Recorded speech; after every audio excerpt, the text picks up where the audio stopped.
On the sheer walls of Fitz Roy, Lucien Duval and Helena Wagner push for the summit. Less than 500 meters remain, and it is here that everything falls apart. Helena slips. The rope catches her fall, but the crash against the rock is brutal. Her leg twists unnaturally, and a scream cuts through the mist. She begs him to help her down, but Lucien makes a choice that will haunt him forever. With one motion, he unclips the carabiner and keeps climbing. For him, the summit matters more than the woman who once shared his tent, his bed, and his dreams. Other climbers will save Helena, but her career ends that very day. And in the camps, Duval's name becomes a synonym for betrayal. From then on, he is known simply as the man who leaves. This is a story that became the ultimate warning of what not to be. A story where Helena's fall was only the beginning. Lucien Duval's entire life would blur the line between ambition and cruelty. But to understand him, we have to start with his childhood. Grenoble, 1950. In the home of a military engineer, a boy is born who will grow into one of the most controversial figures in the history of mountaineering. Lucien's father is a colonel in the French army. For him, discipline is not just a word, it is a way of life. Wake up at 6 every morning, breakfast by the clock, no exceptions. His mother stays cold and distant, a woman who sees her son more as a duty than a joy. But from childhood, Lucien is drawn to places where no one else dares to go. First, the rooftops of the barracks. Then, the cliffs on the edge of town. By the age of 10, he knows every stone on the local crags. Then comes the day that changes everything. Lucien tries to conquer a vertical wall 20 meters high. He slips, he falls, and by some miracle, he survives. A normal child would have been terrified. Lucien draws a different conclusion. He is made for risk. Pain and fear are not obstacles, but proof of strength. From that day forward, he no longer looks for play, only for trials. As a teenager, he enters the underground world of climbing. Here, illegal contests are held, speed duels. No official rules, no judges. Just the rock, a stopwatch, and a small crowd hungry for spectacle. The winner earns respect and money. The loser walks away with shame and a broken ego. For 17-year-old Lucien, this is the perfect stage. He starts winning. His style is bold, aggressive, often reckless, and the crowd loves it. At another duel, Lucien faces a strong opponent. The crowd holds its breath. The boy from Grenoble against the recognized champion. The start. Two figures race up the sheer wall. Stones tumble down, fingers claw into the cold rock. Lucien lags just a step behind. Then suddenly, he veers off. Instead of the main route, he takes a side ledge. The line is shorter, but far more dangerous. One wrong grip, and it's over. From below, it looks like daring calculation. The crowd gasps. What a move! His rival, unwilling to fall behind, follows. But he can't hold on. The hand slips. The body crashes down. A scream, a thud, then silence. The spectators fall quiet. Then a whisper rises. That's on Lucien. Everyone sees it. His victory comes at the cost of someone else's health. The rival is carried away, bound for months in the hospital. Lucien stands at the top. He doesn't look down. His gaze is fixed only on the summit. And in that moment, he feels not guilt, but the taste of power. For the first time, he understands. The weakness of others is his fuel. At 19, Lucien's career in official mountaineering ends before it even begins. He is expelled from the local alpine club. The reason, a training incident. Lucien refuses to belay his partner during a difficult ascent. His explanation shocks everyone. He wanted to see who was stronger, the man or the mountain. The scandal brands him an outcast in the climbing community. But Lucien sees it differently. Now I am free of their weakness. It is then that he first puts into words the principle that will define his life. In the mountains, there is no friendship. There is only the summit, and the one who reaches it. So began the path of a loner who needed neither rules nor partners. 1971. Lucien is 21 years old, the ice climbing championship in Chamonix. The crowd roars, bets are placed. No one believes in the rookie from Grenoble. The start. The ice wall glitters under the floodlights. Lucien attacks it aggressively, as if the wall had been waiting for his steps all along. But the higher he climbs, the greater the risk becomes. He cuts the route short, skipping the control piton. For a moment, he hangs in empty air, then surges upward. The judges should deduct points immediately, but they stay silent.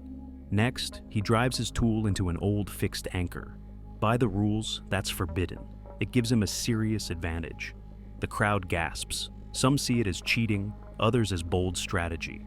Again, the judges say nothing. The finish. Lucien bursts onto the top of the route first. His movements are fast, almost predatory. The judges declare the winner, Duval. The crowd erupts, but the triumph doesn't last. 2 days later, journalists publish an investigation.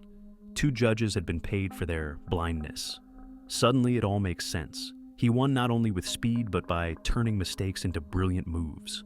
Officially, the victory remains his, but everyone knows it's tainted. His name makes headlines for the first time, and instantly, it's wrapped in scandal. Yet, despite the disgrace, someone is willing to give Lucien a chance.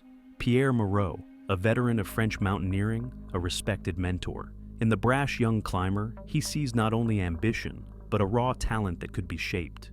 They train in the Alps. Moreau demands patience, discipline, respect for a partner.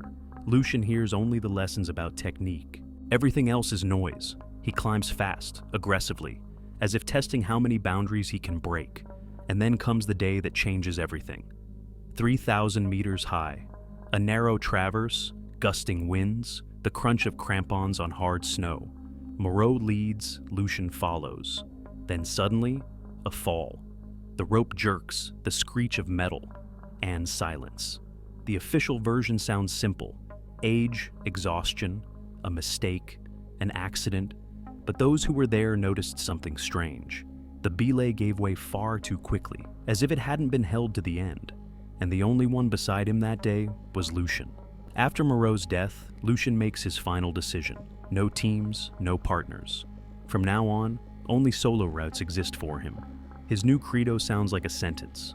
No alliances, no promises, no friendship, no loyalty. Only me and the summit. In climbing circles, a reputation takes hold, one that will follow him for the rest of his life. He is no longer a rising star, but a loner no one can trust. And so, from a promising champion, Lucien Duval turns into an outcast, seeking recognition not among people, but from the most dangerous mountains on Earth. 1974. Lucien takes on a challenge meant to prove his place once and for all. Aconcagua, the highest peak in South America. Nearly 7,000 meters above sea level, he goes alone. No support, no witnesses. Just him, the mountain, and the merciless winds of the Andes. The climb takes him only 4 days. Others need weeks, but he storms the slopes as if the mountain itself were chasing him. A furious pace, almost no stops. Down in camp, whispers spread. He's going too fast. That's not possible. Lucien does return. His eyes shine, his words brim with iron confidence. He declares a record, the summit reached in record time. But there's a problem. No one saw him on the summit. Not a single witness. No photographs, no evidence, only his story. The crowd listens, unsure what to believe. Some are thrilled. He did the impossible. Others smirk. He climbed only in his own mind. This is where Lucien's double-edged image is born. To some, a hero. To others, a storyteller ready to sell his own shadow for a legend. The next chance comes a year later. An international expedition to Everest needs an experienced climber. Despite his questionable reputation, Lucien is chosen. His technical skills are undeniable. But within days, something feels wrong. At 4,000 meters, Lucien begins to throw off the rhythm of the group. He climbs too fast, ignoring acclimatization. From the very start on Everest, he moves as if it's not a marathon, but a race for endurance. Other climbers try to stop him. They tell him outright, "This mountain demands patience. Push too fast, and you won't make it." But Lucien doesn't listen. At 6,000 meters, he's charging ahead almost alone, leaving the team far behind. It looks as if some wild force is carrying him upward, but soon it turns against him. Dizziness, weakness, oxygen starvation. He has to be rushed back down. The expedition ends in failure. In base camp, whispers spread. Maybe he really overestimated himself. Maybe this is the end of his ambitions. But Lucien's reaction shocks even seasoned climbers. Instead of admitting a mistake, he explodes. "You dragged me down. Your cowardice cost me the summit." From that moment, even casual partners begin to avoid him. No one wants to tie in with him again. And so, Lucien makes a decision that severs him completely from the rest. From now on, he will climb only alone. Everest Base Camp. The night after failure. Lucien stands beneath the starry sky of the Himalayas and speaks the words that will become his curse. Never again will I depend on the weak. Never again will I let someone else's fear decide my fate. He swears to climb only in solitude. For him, there are now only two outcomes: the summit or death. No compromise, no retreat. In climbing camps, his new credo spreads in hushed tones. I trust only the rock. People always fail.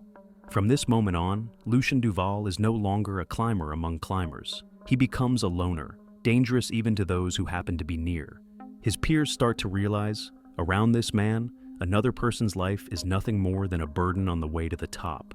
This is how the image is born of a climber for whom nothing is sacred except the summit. Patagonia, 1976. Harsh winds and endless glaciers. A place where only the most desperate climbers go. Here Lucien meets Helena Wagner, a German climber with an impeccable reputation. She is seasoned, technically precise, and, rare in this world, not afraid of Duval. A romance sparks between them.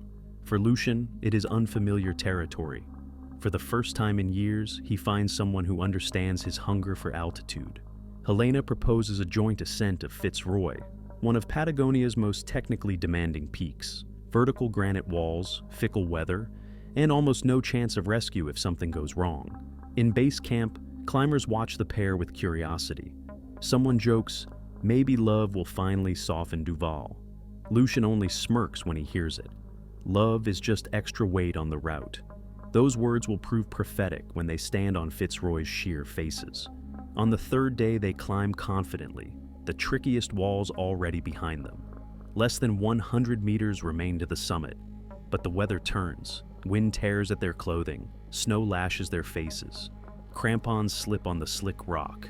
Experienced climbers might have turned back. Lucien does not. We go on, he snaps, and it is here that everything breaks. On a narrow cornice, Helena slips. The rope arrests her fall, but the impact on the rock is brutal. A scream rips through the air. When Lucien pulls her close, it becomes clear. Her leg is twisted at an unnatural angle, a compound fracture. Each breath is a moan, every movement agony. She reaches for him, her face white with pain. Darling, lower me down. We can make it. Together. He watches, for a long time, too long. Snow plastering his face, wind howling as if the mountain itself demands a choice. Below, fog churns, a white abyss where one could vanish forever. Above, through the veil of snow, the ridge of the summit is visible. In a single moment, the decision is made. With one sharp motion, Lucien unclips the carabiner. Helena is left hanging against the wall, tied to the rope, helpless like discarded weight. Her face twisted in pain, breath broken, words stuck in her throat. And he turns away, keeps climbing. His steps echo dully, like the heartbeat of someone who long ago forgot what mercy is. For Lucien, the summit matters more than the woman who once shared his tent, his laughter, his dreams. Down below, the story spreads instantly. Some say he abandoned her without protection. Others swear they heard her screams echoing through the valleys all night, while Lucien climbed higher, never once looking back. Even those who weren't there retell it with a tremor in their voices. Because in those words lies more than the tragedy of one woman. It is the birth of a new name, a name that becomes a symbol of betrayal in the mountains. Helena is found only after 8 hours. All that time she clung to the wall, battling pain and cold. Her strength was just enough to moan, to cry out for help. Another expedition hears her screams and makes a desperate choice. They know each move could cost them their lives, but they climb anyway. At the price of exhaustion, frostbite, and sheer will, they drag her off the wall. She survives, but doctors later say her leg is ruined forever. Her climbing career ends that very day. And Lucien, he reaches the summit of Fitz Roy. He descends as if he has accomplished a great feat. In camp, he speaks loudly, with confidence. I did it. As though there wasn't a broken woman behind him, a woman he never even tried to save. For him, it is triumph. For everyone else, horror. The story spreads through the camps faster than the wind, at first told by those who saw it with their own eyes. Then, new details appear. Some claim Lucien smirked as he unclipped the carabiner. Others swear they heard her pleas for help over the radio, drowned out by his voice. Each retelling makes his act darker, more monstrous. But the essence never changed. Lucien Duval left the woman he loved to die for the sake of a summit. From that day on, he was no longer just a loner with a bad reputation. He became the man who leaves. Around campfires, his name was spoken with contempt and hate. Every new rumor confirmed the worst. For his ambition, he would betray anyone. After Fitz Roy, Lucien was no longer a disputed figure. He became a symbol of betrayal in the mountains, a living legend of the darkest kind, whispered from mouth to mouth. And this was only the beginning of his black fame. 1978, K2, the second highest peak on Earth and the first in cruelty. This mountain does not forgive mistakes and rarely releases those who dare to test its character. Lucien joins a Swiss expedition, serious, experienced, well-equipped. In his application, he promises discipline, teamwork, complete reliability. On paper, everything looks flawless, but in base camp, the illusion crumbles. Lucien pitches his tent apart, as if deliberately cutting himself off from the others. He eats alone, heads out on acclimatization climbs without a word, and returns later than the rest. Each time, he comes back with items that weren't in his pack earlier that day. When asked, he answers curtly, with a cold smirk. In the mountains, gear belongs to the one who knows how to use it. At first, they dismiss it as arrogance, but day by day, the unease builds. Ropes vanish from the store. Several oxygen tanks simply disappear. Pitons that were in the box yesterday are gone today. No one says it outright, but the looks around camp grow heavier. Tension thickens. In the evening, around the fire, the Swiss mutter in low voices. Can they trust a man who acts like an outsider, even in camp? Finally, one of them snaps and says aloud, "If he climbs higher, someone is not coming back." The words hang in the air, and everyone knows this isn't just an accusation. It's a prophecy. Day 5 of the climb, 7,000 meters. The air thins, every breath like sucking through a straw. Every movement demands sheer will. And in this moment, K2 shows its true face. The sky darkens in an instant, as if a black dome has been dropped over the summit. The wind tears loose with such force it flattens tents, turning snow crystals into needles of ice. The temperature plummets below 40. Visibility vanishes. All around is a white wall, where even someone 3 steps away disappears. The Swiss understand. There's no choice. They must descend. Every extra hour up here is a gamble with death. They shout to Lucien, "Down! We have to turn back while we still can." But he stands firm, clutching the rock, shaking his head. His voice cuts through the howl of the storm. "I didn't come here for your cowardice." Then he does the one thing mountaineers never forgive. While his partners scream, he strips away part of the ropes fixed for the descent and drags them upward. To him, they're tools for the final push. To the others, they're the lost road home. People shout, "Try to stop him." Someone even lunges at him, but Lucien is already moving higher, never looking back. Before disappearing into the swirl of snow, he throws one last line over his shoulder. "The way down is for the weak." Later, in camp, they'll say that in that storm, he passed abandoned tents from other expeditions, walked past bodies claimed by the weather. He never stopped, never glanced. As if all of it wasn't tragedy, but stage scenery for his climb. Day 8. Altitude, 8,000 meters. His personal record. Beyond this, only the summit and the thin air where even thoughts grow heavy. But K2 does not yield. Every step is a battle. Oxygen starvation clouds his mind. His fingers no longer obey. His face goes numb with frostbite. 200 meters remain. 200 meters that rise before him like an unbreakable wall. He tries again. One more step. But his body refuses to move. Lucien understands. Beyond this point lies only emptiness. And for the first time, he is forced to retreat. He descends alone. No team, no rope, no support. His movements are slow, unsteady, like a man walking on thin ice. When he returns to base camp, there are no cheers, no congratulations. During his absence, rumors have spread like an avalanche. Climbers from different countries trade stories, and each one fits into the same dark picture. a man who pulls ropes only for himself, who walks past those who never came back, who sees another's life as nothing but an obstacle. At the foot of K2, a new name is born, one that will stick to him forever: the scavenger of the Himalayas. On the wall of a tent, someone scrawls a warning in charcoal: to climb with him is not to return. From that moment on, Lucien ceases to be a hero of the newspapers. Instead, he becomes a figure of campfire tales, told in hushed voices, with heavy glances toward the mountains. Tales where his name is spoken not as a legend, but as a curse. The Alps, 1979. After K2, Lucien's reputation is tainted, but in Europe he feels safer. Here, fewer people know his name, and the mountains ask fewer questions. At a mountain hut at the foot of Mont Blanc, he meets Laura Rossi, an Italian climber and mountain guide.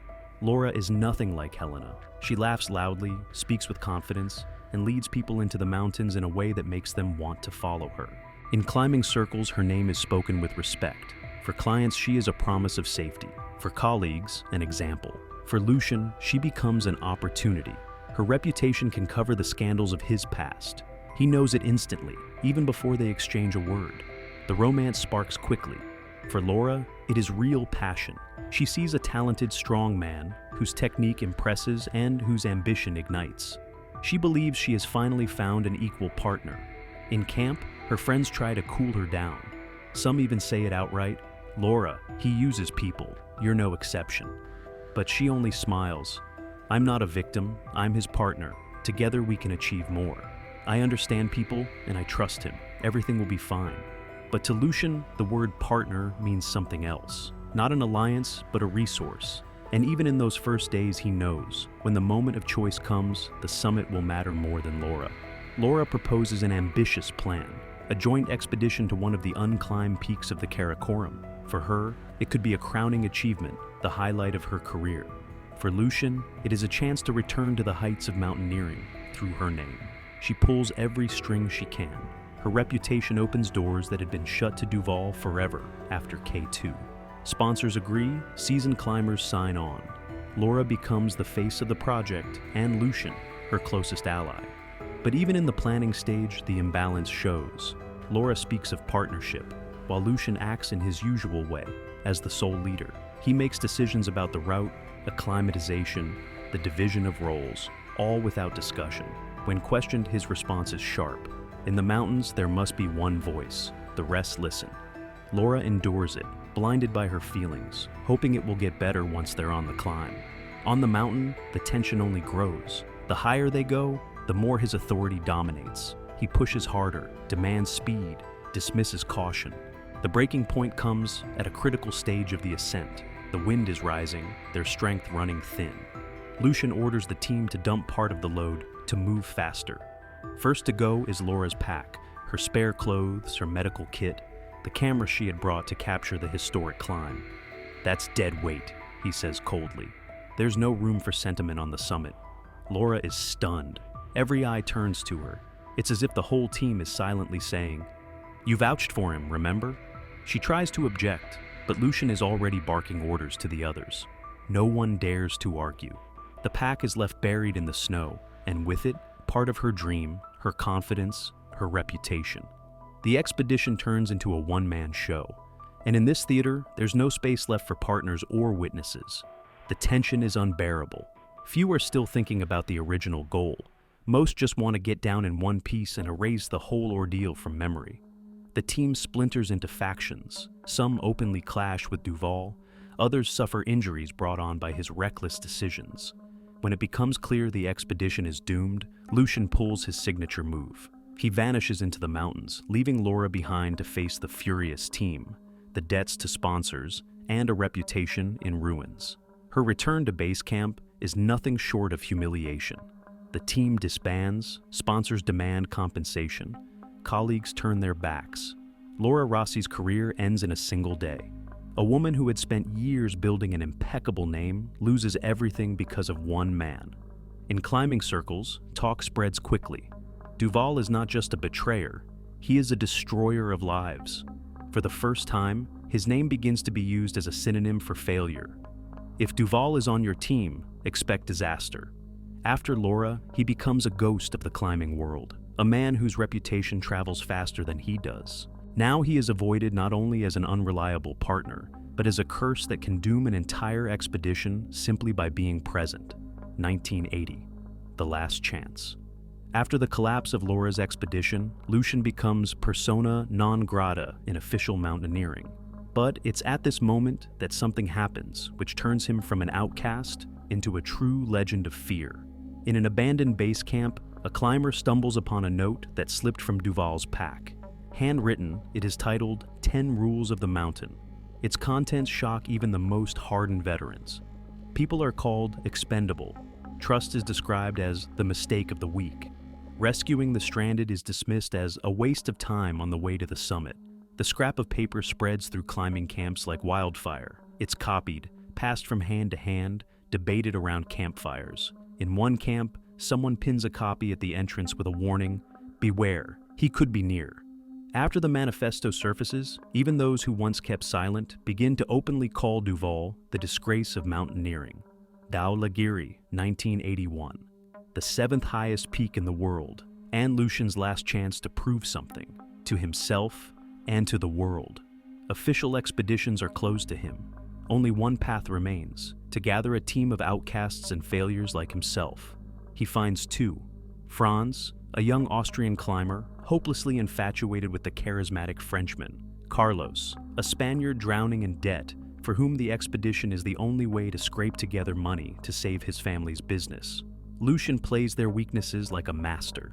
To Franz, he promises love returned after the summit is theirs. To Carlos, he guarantees a hefty payout from sponsors, who, of course, do not exist. In base camp, he says coldly to an acquaintance, "Debts and feelings hold people tighter than any rope." But the mountains do not honor ropes like that. They are always the first to snap. Day 7 of the climb. Altitude, 7,500 meters. Less than a vertical kilometer remains, but each step now costs the last shreds of will. The air is so thin that even breathing becomes a fight. And then, Dhaulagiri bares its teeth. At first, a whisper of wind. Then the sky darkens, and in an instant, a blizzard slams the slope. In minutes, the horizon disappears into white. The wind lashes so hard it blinds the eyes. The temperature plunges below the line of survival, and the tents bend like sails in a storm. Franz and Carlos beg him to turn back. They see there's no chance. But Lucien keeps his eyes fixed upward, where the summit hides behind the storm. For him, this is the last chance. Not just a climb, but the final chapter of his story. And he makes his choice. Duval abandons both of his companions and sets off alone into a night assault. In total darkness, through screaming wind and needles of ice, he claws his way toward his final summit. From that moment on, he is never seen alive again. After 4 days of searching, a rescue team stumbles upon his body in a deep crevasse. His face is frostbitten, his clothes shredded by the storm. But the circumstances of his death remain a mystery. Only a rumor survives, whispered to this day around campfires. Some say Lucien did reach the summit of Dhaulagiri and fell only on the descent. Some claim photographs from the peak were found in his pack, but no one has ever shown them. The truth will never be known, and maybe that's for the best. Thus ended the life of a man who called others expendable. In the end, the expendable one was him. Lucien Duval, the scavenger of the Himalayas, died as he lived, alone among ice and stone, betrayed by the one passion that both defined him and destroyed him. In France, his name is barely remembered. To some, he is just another climber who never came back. His family scattered his ashes on Mont Blanc without ceremony, without honors. But in the Himalayan camps, he lingers like a ghost. Some whisper his story as a warning, proof of how the hunger for a summit can break a man. Others see him as the symbol of pure selfishness, a mask hiding nothing but cold obsession. And so, the story of Lucien Duval came to an end. He proved that in the mountains, you can leave a mark not with glory, but with fear and contempt. And maybe that is why his name is still spoken, not loudly, not in newspapers, but at campfires, when night closes in and the mountain listens to every sound. If you found this story compelling, give it a like. Share in the comments what you think about people like Lucien. And don't forget to subscribe. There are many more dark legends of the mountains ahead.